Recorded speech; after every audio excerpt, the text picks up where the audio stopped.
Olá, meus queridos, tudo bem? Estamos aqui mais uma vez para mais um episódio do Pleroma, né? E estou eu e Elis aqui, né, Elis, para a gente tomar o nosso café e a gente trocar uma ideia com vocês a respeito daquilo que Deus tem falado, né, nesses momentos de café. E eu gostaria de ler um texto com vocês, né, que está lá em Gênesis 2, 16 e 17. Ele diz assim, né? E o Senhor Deus ordenou ao homem, dizendo: De toda árvore do jardim tu poderás comer livremente, mas da árvore do conhecimento do bem e do mal, dela tu não comerás, pois no dia em que dela comeres, tu certamente morrerás. Eu estou falando a respeito disso, né, até lendo, porque muitas pessoas, assim, às vezes conversando, né, trocando ideia, eles perguntam assim, né? Por que Deus, sabendo todas as coisas, se sabia como o homem era e sabe tudo, é todo poderoso, onipresente, onisciente, por que ele colocou então a árvore no meio do jardim? Sabendo que haveria a possibilidade do homem pecar, do homem errar, né? E assim, pensando sobre isso, né, Deus, que é um pai, né, e é um pai. Ele é criador, ele é Deus, mas ele é pai. Nos ama, Nos ama e quer se relacionar conosco, né? sim. Criou um ambiente totalmente favorável, né? Para que os dois vivessem, criou trabalho para que eles tivessem, né? Criou um Uhum, trabalho, eles tinham ofício, tinham obrigações, não só obrigações, né? Mas eles tinham ofícios, né? Que sim. eles tinham que cumprir e tudo mais. E Deus coloca, dá responsabilidade para eles, né? De se multiplicar e de crescer, e coloca um ambiente que seria um ambiente assim extremamente propício para que os dois estivessem ali, tanto cultivando quanto crescendo, se multiplicando. Eu imagino assim, né? Era uma condição totalmente favorável para que eles ficassem, né?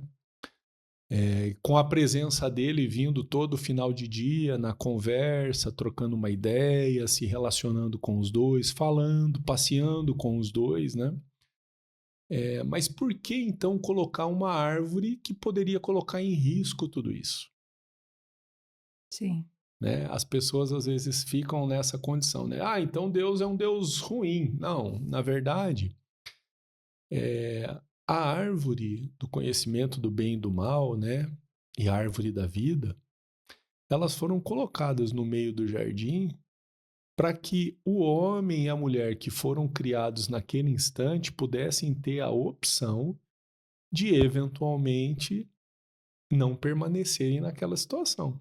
Uhum, Ou seja, Deus ele sempre nos dá a liberdade de permanecer em amor como filhos na presença dele, ou a liberdade de ter uma escolha diferente sim. daquela, apesar dele ter proposto para nós a salvação, né, a graça, a permanência na presença dele, um ambiente favorável, né, uma condição toda adequada com alimento, né, Uhum, ofícios para que cumprissem e tudo mais, e pudesse ser o lugar ideal para que se vivesse, né, em condições ideais. Se ele mantivesse sem opção de uhum. sair daquela situação, e a saída, infelizmente, era através do pecado, Deve ser escravo. seria escravo. Eu queria dar oi, nem dei oi, né, gente? Já é que nós estamos aqui Fale, amor. estamos aqui concentrados na profundidade, né, do que o Senhor vai falando com a gente, daí a gente fica animado. Ah, vamos compartilhar isso. Tudo bem? Como vocês estão? Obrigada por mais uma vez estarem aqui com a gente. E é um assunto bem que a gente ouve muitas perguntas sobre isso. Não é toda a revelação, né, amor? Eu acho que aqui é uma parte do que o Senhor está falando para a gente sobre isso, né? Sim, mas eu acho que é uma coisa importante da gente conversar, porque assim, Deus Uhum. sempre nos dá a opção, Sim. né? Deus sempre nos dá a opção, Uhum. né? Então, ele fala assim, né? Olha, existe esse caminho, esse é o caminho da bênção, esse é o caminho da maldição. Mas Andar nele. Escolha o caminho da bênção. Esse é o da bênção, anda por ele, né? Se você for para maldição, você vai colher maldição. Se você for por bênção, você vai colher bênção. Mas escolha o caminho da bênção. Ele fala, Aliás, ele fala que as bênçãos nos alcançarão. Sim. Quando você faz essa escolha da Sim, bênção. e isso é importante porque assim, ele não esconde. Ele não esconde da gente, ele não fecha a porta. É um pai transparente. Ele é totalmente transparente. Aliás, isso que você está falando, eu acho que é uma coisa muito importante para a gente sempre lembrar. Toda vez que você estiver numa relação, e seja espiritualmente falando, ou numa relação natural, mas nós estamos falando aqui de Deus, né? O que difere, muitas vezes, as pessoas perguntam sobre isso, a questão da divindade, da idolatria, é isso. Você vê seitas que é tudo escondido. Não é claro. Elias, mas espera aí, mas Deus tem mistérios com a gente. Sim, ele tem mistérios, mas ele diz que aqueles que o buscam, ele revela os seus mistérios para aquele que tem intimidade com ele. Né? E outra coisa que você vai observar é que ele sempre te dá a oportunidade de escolha. Não é uma coisa que você não pode sair dali. Não é uma coisa que... Você pode sair a qualquer momento. Exatamente. E outra, ele não muda o plano dele por conta dessa situação em relação a nós, né? Se nós nos arrependermos depois, veja bem em relação mesmo à questão do pecado, né? Mesmo quando há a queda, né? Quando há o pecado entrando dentro da humanidade, ele já propõe ali um plano de redenção e de reestabelecimento, de remissão desse pecado e de restabelecimento da relação. Sim. Né? Um caminho de volta à relação, que é isso que é importante a gente entender. Deus, ele nunca te escraviza à relação. A relação, ela sempre é uma relação baseada em amor, baseada em espontaneidade, baseada em vontade. Tanto que ele diz aqui, você pode, ele não diz você deve. Qual versículo você está lendo? No versículo, e o Senhor Deus ordenou ao homem. É uma ordem. De toda a árvore do jardim, você pode comer livremente. Mas da árvore do conhecimento do bem e do mal, você não deve comer. Olha que lindo isso. E outra coisa interessante é o seguinte, as pessoas olham, né?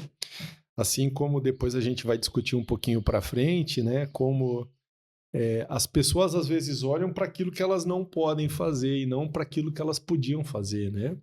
Então você imagina que dentro do jardim havia ali várias árvores, né? E árvores de vários frutos, várias condições e assim. Como é isso que você pode comer de todas elas. Todas elas você tem condição de comer. Só que dessa daqui não vale a pena você comer, porque o dia que você fizer isso, você vai morrer. Certamente, ou seja, você vai morrer. O dia que você fizer dessa forma. É um alerta para sair daquela situação, porque é o único jeito que... E como é o sair daquela situação? É sair da relação de intimidade que eles tinham. Poder sair daquela proposta que Deus estava fazendo de bênção e da relação de intimidade. Assim como hoje em dia. Hoje em dia, Deus tem um plano e um propósito para cada um de nós, para cada um, né, que está ali, para a sua vida, para a minha vida, né? E mesmo assim, ele continua ainda nos dando a oportunidade, né, de nós escolhermos seguir esse propósito que ele tem para a nossa vida ou não, seguir os nossos ideais, né? Seguir aquilo que a gente acha que é o melhor para a gente. Ou seja, ele ainda coloca para nós a vida que é presente, né? Que é um presente, é uma dádiva, né? Que está à disposição de cada um de nós. Ele nos deixa nesse caminho todo várias árvores que a gente pode desfrutar nessa vida, né? Vários caminhos que ele pode andar e que a gente pode andar, mas ele fala assim, olha, aquilo que eu tenho para você, aquilo que eu gostaria que você fizesse, ou porque eu te criei foi para isso. Agora, se você quiser, você segue isso. Se não, né, pode ser que seja um desvio de função, né? Mas mesmo assim é Deus nos dando a oportunidade de nós termos a escolha. E eu acho isso que é amor, né? Como que você não vai... Eu penso muito isso, eu falo isso para ele. Eu falo, como que eu não vou te seguir? Como eu não vou te amar cada dia mais, né? Porque é tão bom quando você ama alguém que te deixa livre e que também tem essa relação livre, né? Não aquela coisa pesada, difícil, obrigatória, né?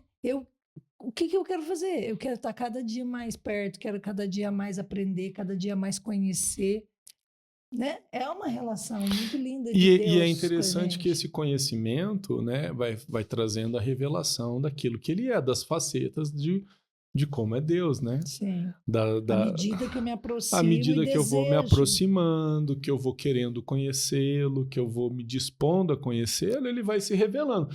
Imagino, por exemplo, como diz aquela figura, né, que ele passeava todos os dias no final do dia, né, na viração do dia, ele passeava com Adão, né? Fala ali de Adão.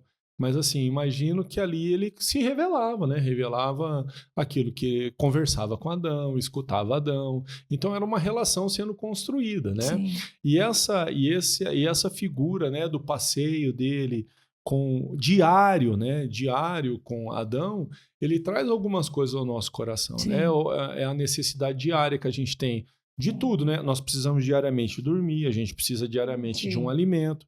A gente precisa também pensar que, do ponto de vista espiritual, a gente também tem necessidades que precisam ser supridas, e essas necessidades são diárias, né? Sim. Imagina quando, na mesma figura, quando Deus deu o maná, né, no deserto, aquele maná ele não podia ser recolhido de um dia, ser estocado para o dia seguinte, a Sim, não sim, ser no sábado, né? sim. Que daí ele Que durava um Deus, dia a mais, né? é, Porque era o dia do descanso. Mas imagine que era o único dia que podia ser estocado. Todos os outros dias, se a pessoa quisesse estocar, ela não conseguiria estocar. sim, Né? Isso significa o quê? Que há necessidades, tanto do ponto físicas, né? Quanto do ponto de vista emocionais e espirituais, que elas precisam ser supridas diariamente. sim. Então, o conhecimento de Deus e essa forma de relação que nós temos com Ele, ela tem que ser uma relação diária, Não né? dá para dizer, eu orei para a semana inteira já. É, ou, ou falar assim que aquilo que eu estou recebendo naquele momento, ele é o suficiente para mim, porque tem muito mais de Deus a ser revelado para minha Sempre, vida, né? sempre. Tem muito mais de Deus. E a árvore do conhecimento do bem e do mal, que estava no meio do jardim, ele é uma forma de você poder falar assim, ó, Deus, eu não quero mais permanecer nesse lugar que você idealizou para mim. Apesar de Deus falar sempre, ó, escolha o bom caminho, não coma dessa árvore porque você vai colher morte, ele ainda nos dá essa opção para que nós possamos ter a opção de sair Sim. da presença dele, daquilo que ele idealizou para E, nós. e aí eu acho que isso demonstra muito o que que é o pecado, né? Quando eu entendo, sei que eu não devo fazer, sei que está errado, e eu deliberadamente vou lá e faço, eu estou dizendo para ele, olha, eu não quero te ouvir, eu não quero obedecer, eu não quero fazer o seu conselho. Eu vou Eu, comer, eu eu vou, prefiro não seguir a é, sua ordenança, eu prefiro não seguir aquilo que você está propondo para eu minha vou fazer vida. do meu Vou jeito. fazer do meu jeito. E lembrar que pecado significa errar o alvo, né? Como uma flecha que erra o lugar que ela devia acertar. Agora, quem determina onde a flecha tem que ir? Se fala que errar o alvo, né? E a palavra fala que nós somos como filhos, né? E nós somos filhos de Deus, porque Deus é nosso Pai, né? E lá em Salmo fala isso, né? Como a flecha na mão do guerreiro, né? É o filho da mocidade, né? Então a flecha na mão do guerreiro ela vai ser estirada e ela vai ser jogada. Quem determina o alvo é o filho, é a flecha que determina para que lugar ela vai? Não é a flecha que determina, né? Então toda vez que a gente chega e eu sei que é muito difícil muitas vezes pelo nosso dia a dia, até nós vamos discutir um pouquinho mais para frente o porquê isso acontece, né? Por conta da questão do próprio pecado, né? Isso acaba acontecendo nas nossas vidas, mas o porquê que muitas vezes a gente acaba influenciando e falando, não, eu prefiro não acertar esse alvo que você quer, eu prefiro ir para aquele lugar, eu prefiro acertar aquele outro. Às vezes porque é difícil, a gente acha que é um caminho difícil, Às vezes porque a gente acha que a gente sabe como agir. Ou somente por teimosia mesmo, que a maioria das vezes é o nosso coração. Nosso coração é obstinado e teimoso, Sabe o que né? eu percebo? Muitas vezes eu percebo que eu estou desatento, sem perceber. Só que, Como você diz isso? Explica melhor, Elis, para por quem está lendo. exemplo, dias que eu não estou buscando ao Senhor com atenção, com cuidado, ouvindo o que Ele está me dizendo sobre aquele determinado assunto. Então, por exemplo, Senhor, eu estou orando lá por um projeto, por alguma coisa. E daí o Senhor fala algo. Só que eu não estou atenta. Eu estou só assim, afobada, fazendo as coisas, só orando assim rapidamente. E o Senhor me mostra Você como diz isso agir. pela ansiedade da Também resposta? pode ser, ou desatenção. Aí eu vejo, peguei o caminho errado, cometi, ou falei uma coisa que eu não deveria falar, sabe? Dei uma opinião que eu não deveria dar, me envolvi num projeto que não deveria me envolver, e então o que acontece? Daí, eu falo, Senhor, mas ele falou, filha, você estava desatenta. Olha aqui, ó, eu falei isso para você, você não prestou atenção. Olha, eu falei, você não deve, né? Eu não deve. Você Entendi. pode, mas Entendi. você não deve. Não deveria ter não feito deveria isso. ter feito isso, não deveria ter me falado. escutado. Porque no nosso dia a dia, Sim. quando é que nós vamos acordar na nossa manhã e perguntar assim, Deus, o que é que o Senhor tem para mim hoje? O que o Senhor tem para o que o Senhor quer fazer hoje. Onde o Senhor tá, eu tenho usar. que fazer isso aqui, tá? Eu tô indo para esse lugar aqui, mas o que o Senhor quer de mim naquele lugar? O que eu tô indo lá? Por que eu tô fazendo aquilo? Uma vez eu ouvi algo assim que eu achei muito legal. Falou que a gente sempre tem que ter um lápis na mão, mas que aqui em cima tem uma borracha. Então, na sua agenda, anote a lápis e depois pense, e aí, Senhor, esse aqui é o que eu anotei. Agora vira a borracha e fala, e aí? Quer apagar? Quer acrescentar? Para a gente estar atento. Isso é você estar atento como você pode, mas talvez você não deva. Uhum. Ou seja... Porque é por proteção, é Sim, por amor, é porque por Ele nos amor. ama, é porque Ele sabe onde a flecha tem que ir. Isso, ele já sabe o que é. Ele que idealizou, Sim, ele que sabe, sim, ele que é o Criador. Sim. Ele que está no controle de todas as coisas. E quantas vezes a gente vive, né, uns projetos, umas ideias. Meu negócio é ideia. Eu tenho umas ideias, gente. Aí a minha ideia é linda, né? Só que executar a ideia, né? E aí, Senhor, essa é a sua ideia ou é a minha ideia, a minha cabeça? Ou eu só estou pensando nesse negócio, não vai dar em nada lá na frente. E quando eles falam isso, existe aquele versículo que fala assim, né? O homem pode fazer planos, né? Mas a resposta certa vem de Deus. Então, mesmo que a gente tenha planos que pode ser até Deus que tenha colocado dentro do nosso coração, o como executar, se é a hora, se é o momento, de que jeito, né? A gente tem que levar essa circunstância para Deus, né? Para que Ele possa responder ao nosso coração. E o que eu entendo da árvore no meio do jardim é a graça de Deus. Amém. De não nos deixar ou de nos dar a opção. Até nisso Ele é gracioso. De nos dar a opção de até poder escolher uma coisa que não é aquilo que Ele gostaria que nós fizéssemos. Sim. Ou seja, sempre é graça, sempre é um pai amoroso que olha para você e ainda te dá a opção. E a opção de maior amor ainda é a opção assim, você ainda tem a opção, apesar de eu ser a melhor coisa para que você possa ter comunhão, para que você possa viver, eu posso acreditar nisso, mas eu ainda te dou a opção de poder escolher um caminho diferente daquele que eu propus para sua vida. Sim. Então, mesmo ali, mesmo sendo um erro que seria errar o alvo, que seria o pecado, né? Deus nos deu essa opção. Eu quero que, é como Deus falasse assim, eu quero que você faça de forma voluntária. Que você me siga, que você me ame, que você escolha. Por amor. Por amor. Está comigo, como eu faço com você. Por amor. Isso é a relação madura, né? Do caminhar com Deus. Amém. Amém. Amém. Então, meus queridos, mais uma reflexão, mais algo para você pensar. Deus abençoe a todos aí. Tchau.